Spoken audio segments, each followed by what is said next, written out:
Bé, i passem ja a veure a fons en què consisteix l'entrevista estandarditzada o l'enquesta, que és una estratègia, una tècnica o estratègia metodològica dins de les quantitatives, no? De les tècniques quantitatives. L'avantatge principal d'aquesta estratègia és que permet comparar, o sigui, quan nosaltres estem preguntant exactament el mateix a tots els subjectes, el que obtenim és un resultat estàndard, un resultat repetitiu i comparable subjecte a subjecte. Això després no es fa la comparació del que diu Josep Peris amb Malena Fernández, no? Sinó que el que es fa és agregar tots els resultats per a poder veure quin és el resultat, els promedis, percentatges, freqüències, no? de tots els resultats que ens van sorgint i després poder comparar entre segments poblacionals, per exemple, entre homes i dones, entre joves i majors, entre els de la província X i la província Z, o el que siga. L'instrument de mesura d'aquesta estratègia, d'aquesta entrevista estandarditzada, és el qüestionari. Igual que tenim quan estem mesurant l'alçada dels subjectes o l'alçada d'un edifici o el que siga, tenim un metro, que és la unitat de mesura que ens permet mesurar l'alçada. Aquí, en ciències socials, quan afrontem qualsevol investigació amb enquesta, tenim el qüestionari com a instrument.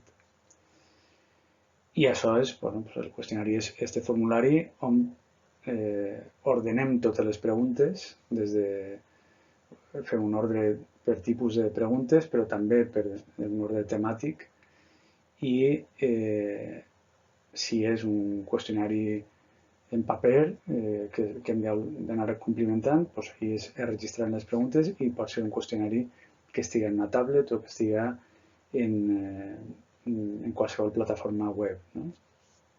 Segons la modalitat que tinguem. Bé, l'extensió i la durada del qüestionari dependrà d'aquests tres factors que tenim ahí.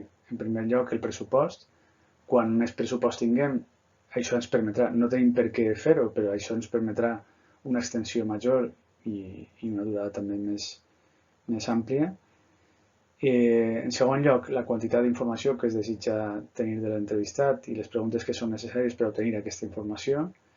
Si el que volem és si tenim una investigació molt ambiciosa en termes de continguts, lògicament haurem de fer més preguntes. Sempre amb els límits que té aquesta tècnica. No podem fer un qüestionari de 40 fulls amb 400 preguntes. Això no hi ha ningú que ho suporti, no? Però, bé, fins a uns límits determinats, si tenim molta necessitat d'informació, farem un qüestionari més ampli. I també el mode d'aplicació del qüestionari, perquè algunes tècniques, això ja ho veurem en cada modalitat, això està al final del tema 3, però algunes tècniques suporten més preguntes, o sigui, algunes modalitats, perdó, suporten més preguntes i altres menys. Quines permeten menys? Els qüestionaris autoaplicats.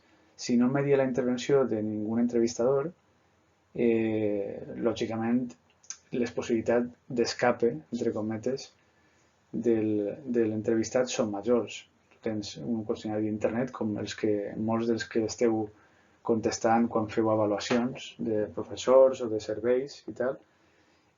Això ho feu de manera autoaplicada. Si esteu molt atrafegats, molt ocupats i en fi, o teniu la sensació que esteu contestant massa preguntes, doncs sempre teniu l'opció d'abandonar, no?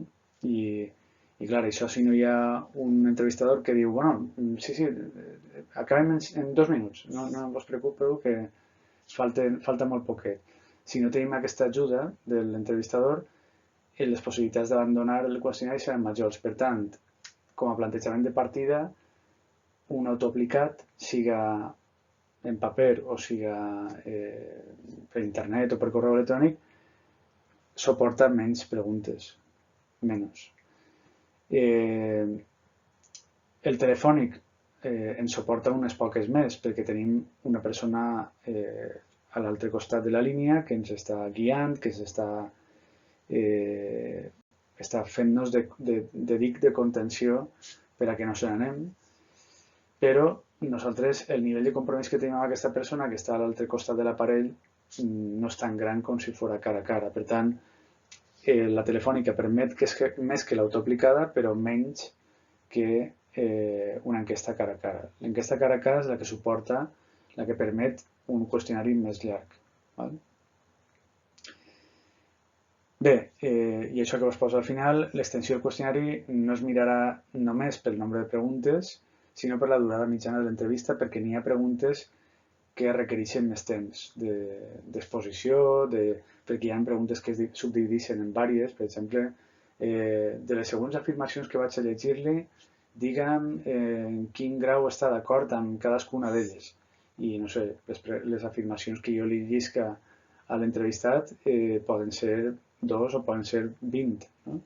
Per tant, això seria una pregunta, però que després té una subdivisió en diverses subpreguntes o ítems. Així que l'extensió o la durada es calcula per la duració, no? O sigui, sobretot per la duració més que pel nombre de preguntes. Val. Quins passos seguim per a redactar finalment, o sigui, per a acabar de preparar el qüestionari? Un pas ja l'hem fet perquè vaja, en la cronologia de lo que estem fent en el tema 3 tenim prèviament l'operacionalització de conceptes, que això hi ha una pràctica prèvia al qüestionari que ja hauríem fet. No? Per tant, és aquesta operacionalització de conceptes, com vos he comentat alguna vegada, la que, si està ben feta, ja ens serveix pràcticament el qüestionari. Ja tenim un qüestionari, bueno, després cal ordenar-lo adequadament i tot això, però una bona operacionalització de conceptes és pràcticament un 90% del qüestionari fet. Amb això, ahí tindríem els indicadors o variables i les categories de resposta o valors per a cadascuna d'elles. Després, en segona instància, tot això, si bé ho tenim organitzat en l'operacionalització, ho tenim organitzat per dimensions, ara l'organització pot respondre a aquestes dimensions perquè, diguem, estem fent una estructura temàtica, però també l'ordre ha de tindre una lògica determinada i ha de respondre si n'hi ha, per exemple, filtres, que ja veurem el que significa això, això ens condiciona molt. Si n'hi ha uns filtres han d'anar organitzats de la manera adequada. No? Si jo dic, compra vostè en els mercats municipals, si nosaltres contestem que sí, anirem a una pregunta determinada que vaja sobre mercats. Quan sol gastar-se vostè setmanalment en compres en mercats municipals? Aquesta pregunta la contesta només el que ha dit que sí que va a mercats municipals. Els que han dit que no, no la contestaran. Per tant, aquests ordres condicionats pels filtres i per les preguntes contingents, que són les que van en relació amb els filtres, i això ja ho veurem, també han d'estar col·locades adequadament.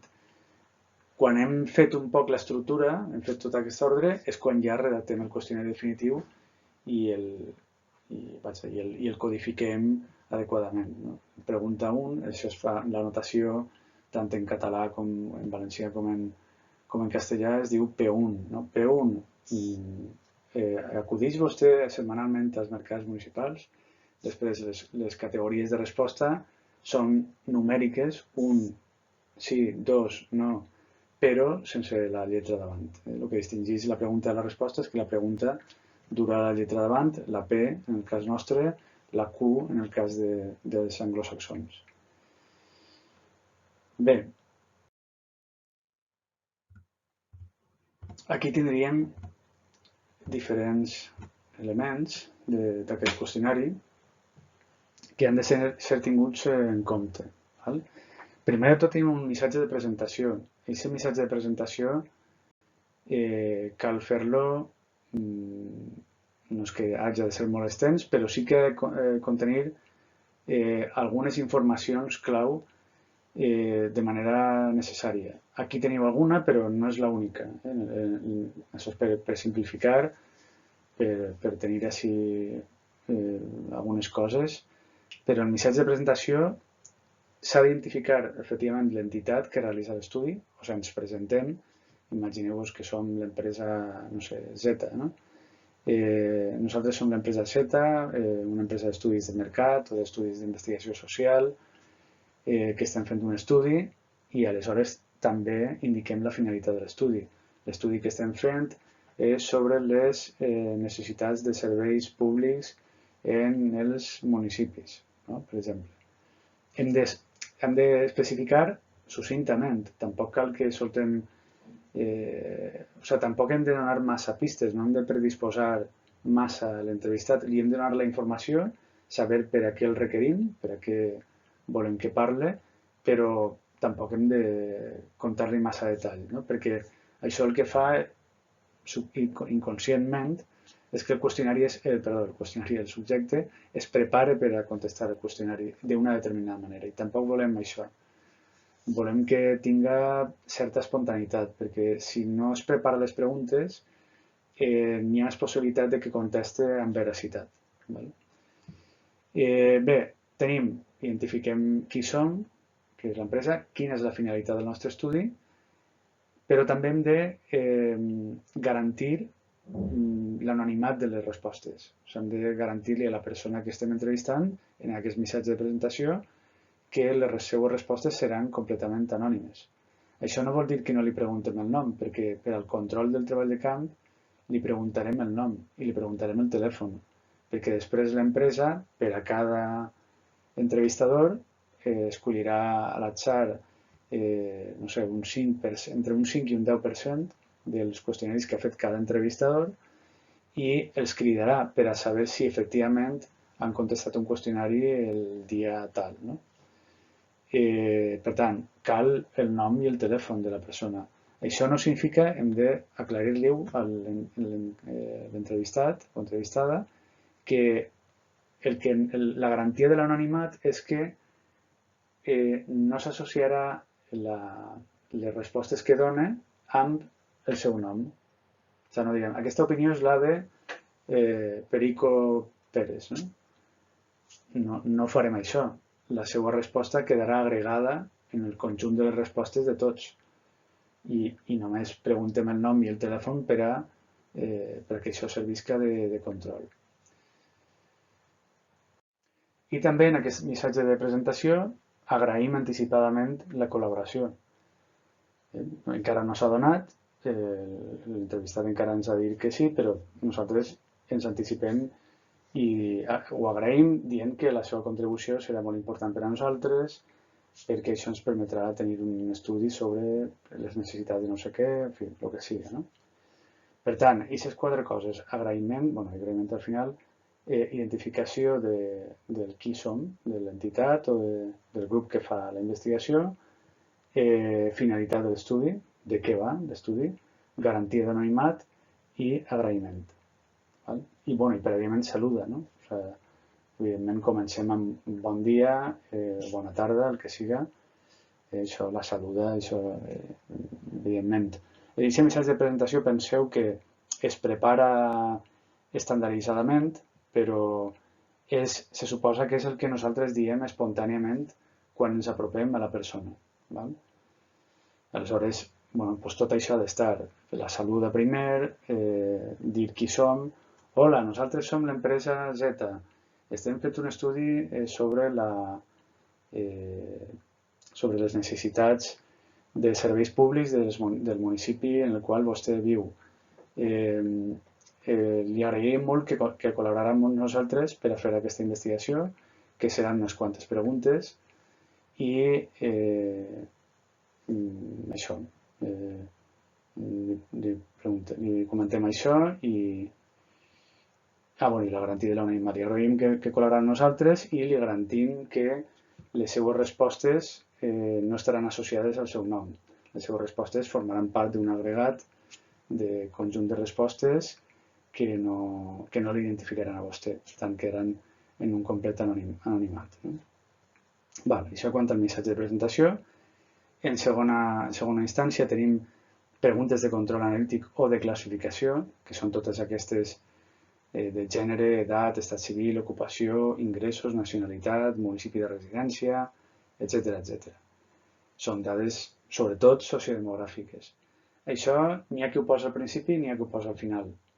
Jo, per exemple, sol posar-ho, i molts companys solen posar-ho al final, perquè començar un qüestionari amb preguntes, preguntar l'edat, els ingressos, el nivell d'estudis, com igual ficar-se massa ràpid en qüestions que a determinada gent li poden resultar un poc intimidants, no?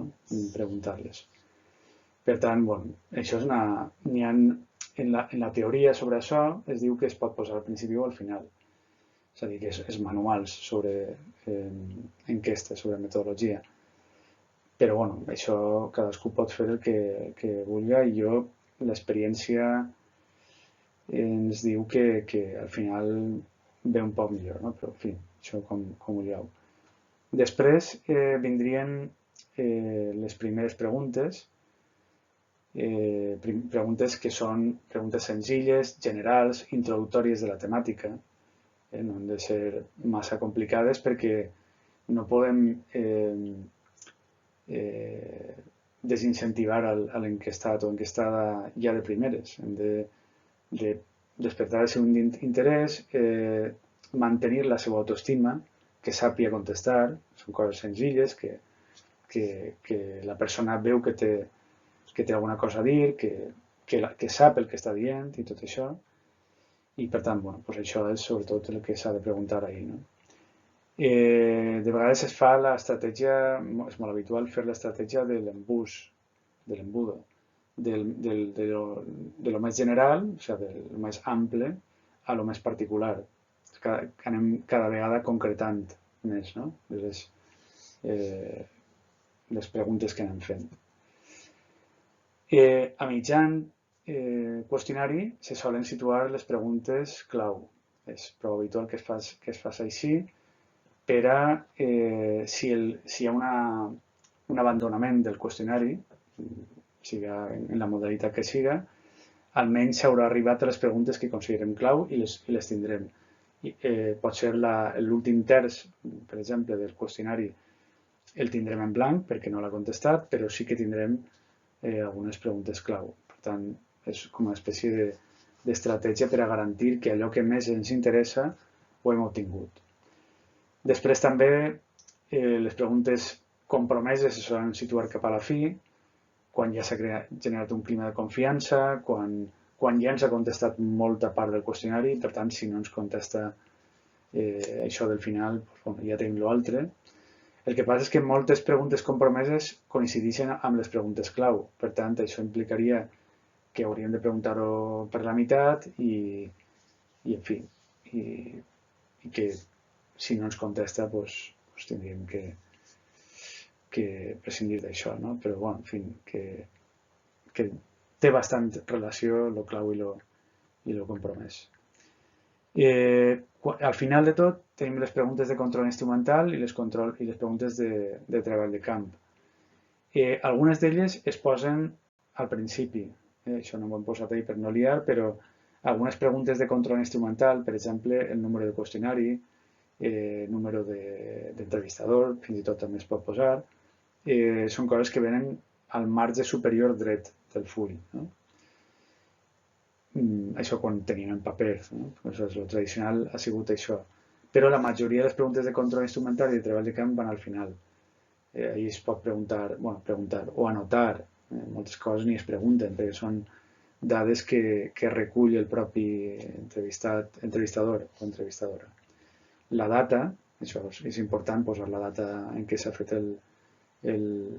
aquesta precisa entrevista, l'hora, la durada de l'entrevista aproximada, i observacions que es pot posar, doncs, per exemple, si s'ha percebut algun tipus de manca de sinceritat o nerviosisme per part de l'entrevistat, o si fa respostes molt sistemàtiques, sense molta cura i dedicació al que està contestant. En fi, es pot posar ahí un poc de tot. També les preguntes de control del treball de camp, com per exemple el nom de l'entrevistat,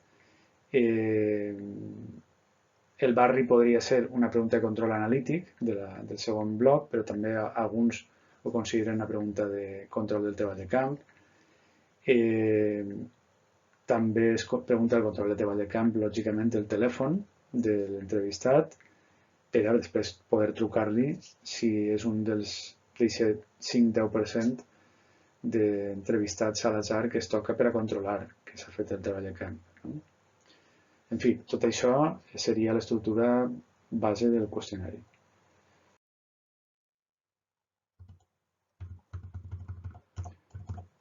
Així despleguem algunes normes importants per a la redacció d'un qüestionari.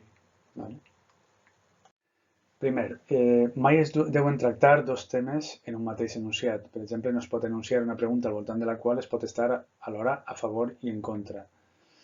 Així doncs, si preguntem el que diem abans de compra vostè en un mercat municipal setmanalment i quan compra? Quanta quantitat compra? No es pot preguntar això al mateix temps.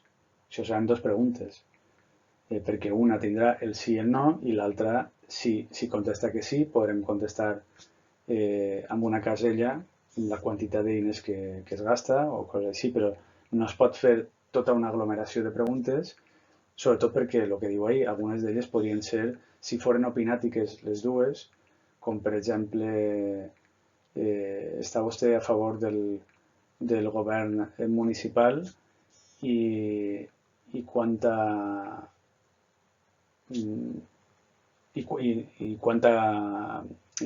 confiança li atorga als 4 anys que li queden de legislatura. No? Això pot estar molt correlacionat, però podria ser que bueno, s'estiguera d'acord, però pensem nosaltres que és un govern que sí que durarà. Podem estar molt en desacord, però tenir la sensació de que és un govern que pot tenir certa solidesa. No? Per tant, cada pregunta, el seu enunciat, la seva numeració, el seu codi. Val? Segon, utilitzar sempre un idioma estàndard, ni abreviatures, ni argots, ni neologismes, un idioma que pugui entendre la majoria de les persones. Això també connecta amb la quarta qüestió. No? Tothom ha de ser capaç d'entendre les preguntes. Això fa que hem de fer un estàndard, si de cas una mica rebaixat, o sigui, simplificat. Quan tinguem algun dubte, el qüestionari s'ha de revisar diverses voltes i alguna de les revisions s'ha de fer en un sentit d'atribució de senzillesa a la reacció, no? D'assegurar-nos de que tot el que s'ha explicat ho pot entendre qualsevol persona. No? Quant a la tercera, també està en aquesta línia. Els ítems no poden ser massa complicats, ni llargs, ni confusos. En fi, tot això estan en la mateixa línia, aquestes normes de redacció. No hem d'utilitzar mai termes ambigus, o sigui, no podem... el que nosaltres expliquem o els conceptes que utilitzem no poden tenir diverses interpretacions, sempre han de tenir la mateixa interpretació, o sempre les respostes possibles han de ser no interpretables, com per exemple, va vostè molt a passejar per la Via Verda al seu poble? Eixe molt, va vostè molt, no és precís, perquè molt per alguns serà una cosa i per altres serà una altra. Per a mi molt pot ser 3 voltes al mes i per altre molt pot ser tots els dies. Per tant, 30 voltes al mes. Cal protegir també sempre la sensibilitat i l'ego de l'entrevistat, no fent-li preguntes que exigisquen càlculs complicats, que és la penúltima que posa. Això està relacionat. També l'ego de l'entrevistat es protegeix no fent enunciats, no únicament càlculs complicats, sinó també enunciats molt rebuscats o preguntes que només contestarien determinada gent especialitzada en aquest tema. O sigui, quan nosaltres estem fent preguntes d'opinió a la població general, estem preguntant o haurem de preguntar sobre qüestions que tot el món tinga certa idea, no? No podem preguntar coses que, no sé, que només pugui contestar algú que sigui un enginyer o que sigui un advocat o alguna professió concreta, no? Després, els càlculs complicats ho hem comentat. Si les preguntes són tancades, el sistema de categories ha de ser completament inclusiu i les categories de resposta mútuament excloents. Ja vam comentar en l'operacionalització de conceptes les 3 regles: exhaustivitat, exclusivitat i precisió. Que recorde que l'exhaustivitat és que totes les possibles respostes estiguin compreses en la categorització, això és exhaustivitat. O sigui que no hi hagi res ninguna resposta possible que no estigui compresa, i si n'hi ha algun dubte sobre això sempre tenim l'opció d'altres, sempre que sigui una nominal. Val? En una ordinal no es pot posar l'altres.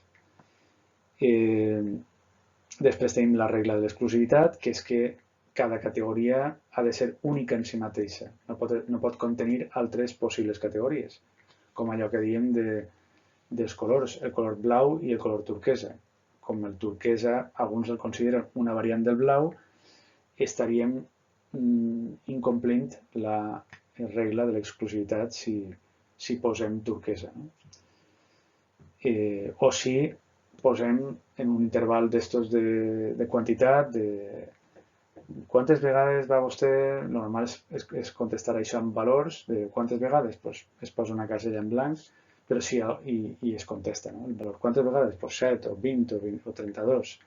Però si algú ho fa això en intervals, per exemple, de 0 a 7, de 7 a 20 o el que siga, el que no podem fer és de 0 a 5 en primer interval, segon de 3 a 8, perquè ja han solapat el 3, el 4 i el 5, que estan en les dues primeres. O sigui, no podem xafar, solapar diferents categories. I precisió és que hem d'incloure totes les possibles respostes, però tampoc val que diguem, no sé, quin és el grup de música que més t'agrada i les categories de resposta siguen Beatles, Rolling Stone i altres. Això és una categorització imprecisa.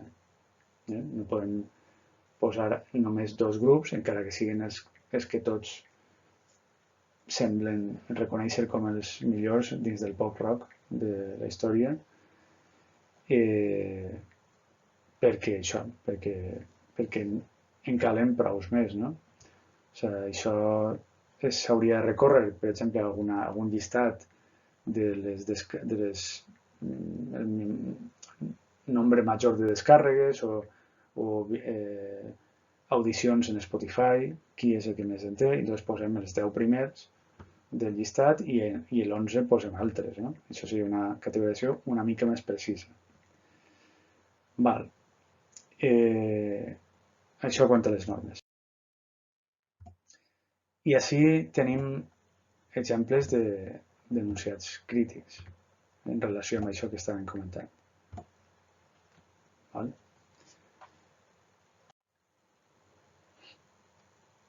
Per exemple, el primer que teniu ahí, és vostè partidari o bé no partidari de no exigir als conductors que no conduïsquen massa a poc a poc? Hem inclòs ahí 4 negacions, de manera que al final no sabem realment què estem preguntant.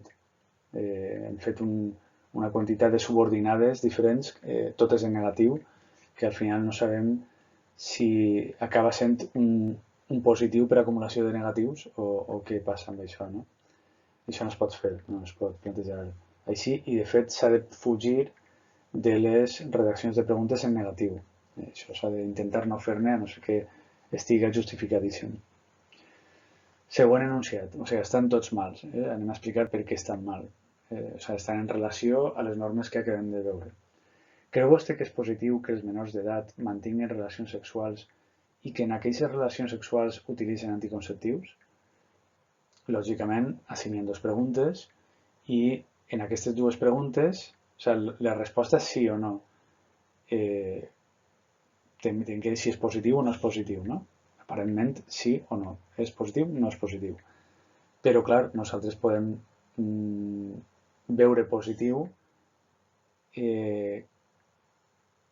veure negatiu, per exemple, que els menors d'edat mantinguin relacions sexuals, algú que tingui una mentalitat així més conservadora o senzillament pares i mares preocupades i tal.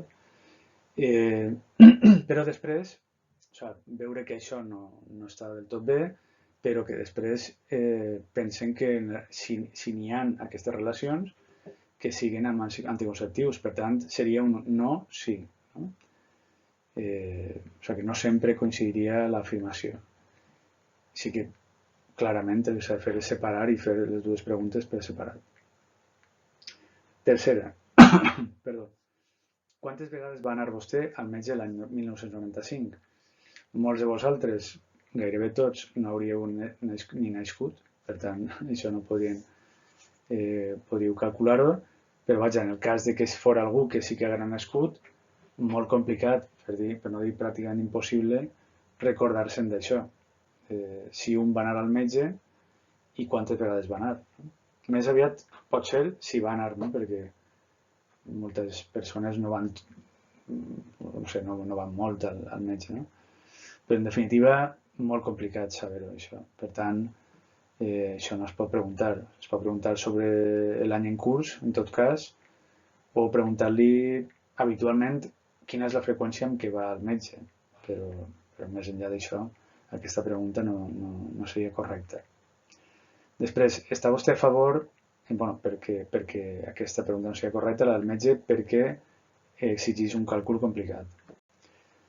La quarta, està vostè a favor o en contra de l'esmena parcial de modificació de la llei orgànica de modificació de la LOE? A banda que la redacció és un poc liosa, el que està fent és preguntar sobre una llei concreta, complicat que sapiguem de què va la llei, però és que no és únicament la llei, és que és l'esmena parcial de modificació d'aquesta llei. I això és una pregunta excessivament especialitzada per a preguntar a població general. Després, llegeix vostè molt, és l'exemple que us comentava abans, no? Preguntar molt, així, és millor preguntar quan llegeix vostè a la setmana, per exemple, o al mes, i aleshores que diga, no sé, quants llibres llegeix vostè al cap d'un mes o al cap d'un any, no? Dient llegeix vostè molt, alguns dels que contesten que sí diran que sí havent llegit 2 llibres al mes i altres diran que sí havent llegit 15 llibres al mes. No? Per tant, no, és imprecís el que ho tenim d'aquesta pregunta. La següent, a que vostè és partidari de l'eutanàsia? Això és una pregunta tendenciosa. Ja estem inclinant a l'enquestada o l'enquestat cap a un tipus de resposta, cap a una resposta, en aquest cas, afirmativa, de favor, d'estar a favor de l'eutanàsia. Següent, quants electrodomèstics hi ha en sa casa? Aquesta, a priori, ens pot semblar que està bé, que no té cap problema, però penseu que la noció d'electrodomèstic és una mica complexa, perquè en teoria un electrodomèstic per definició literal, és qualsevol aparell que tenim a casa que funciona amb l'electricitat. Per tant, podria ser absolutament de tot. No? Quan pot ser, el que rau darrere aquesta pregunta és una noció concreta d'electrodomèstic. No? Els grans aparells, tipus la llevadora, el forn, la nevera i coses així. Per tant, el que es fa habitualment en aquesta, per exemple, de pressupostos familiars, és preguntar per cadascun dels electrodomèstics. Té vostè nevera? Té vostè televisor? Té vostè tal? Sí, de cas també. Té vostè televisor? Sí, quants? No? Però no podem preguntar quants electrodomèstics hi ha a casa, perquè això és una indeterminació i alguns poden agafar-se només als grans electrodomèstics, però altres poden acabar dient qualsevol aparellet, no? Com un aparell de tensió, per exemple, un aparell de control de tensió, o una tablet, o no sé, qualsevol aparell. No? Val, i l'última que tenim ahí és un altre exemple de pregunta tendenciosa. No? Votarà vostè el PP el partit responsable de més casos de corrupció en les properes eleccions generals? Encara que sigui això cert, que estadísticament és cert, perquè és el que més casos li han atribuït i el que més voltes ha estat condemnat, el partit que més ha sigut condemnat per corrupció. Per tant, tot i que això sigui cert, no podem incloure-ho en una pregunta, no? Perquè estem negativitzant la possible resposta, estem inclinant a una resposta negativa, recordant-li a l'enquestat possiblement ja ho sàpia, no? Perquè això ha estat en mitjans de comunicació amb molta freqüència i en pràctica, amb una pràctica de seguretat o molta seguretat, la majoria dels enquestats ho sàpien, però no podem recordar això perquè això, en fi, pot inclinar la balança cap a un costat i també és un poc estúpid perquè si el que volem amb això és treure la intenció de vot, saber quants seran el percentatge de vot a cada partit, fent aquestes preguntes no podem saber, no? Perquè estarem condicionant determinades respostes. Val, crec que tenim alguna per damunt. La de et mola el nou model de Peugeot E208? Aquesta pregunta el que està fent és utilitzar un llenguatge d'argot. No podem utilitzar un llenguatge estàndard, pla, normatiu i sense cap paraula d'aquest tipus, no? Com molar o flipar, jo que sé, qualsevol cosa així, no?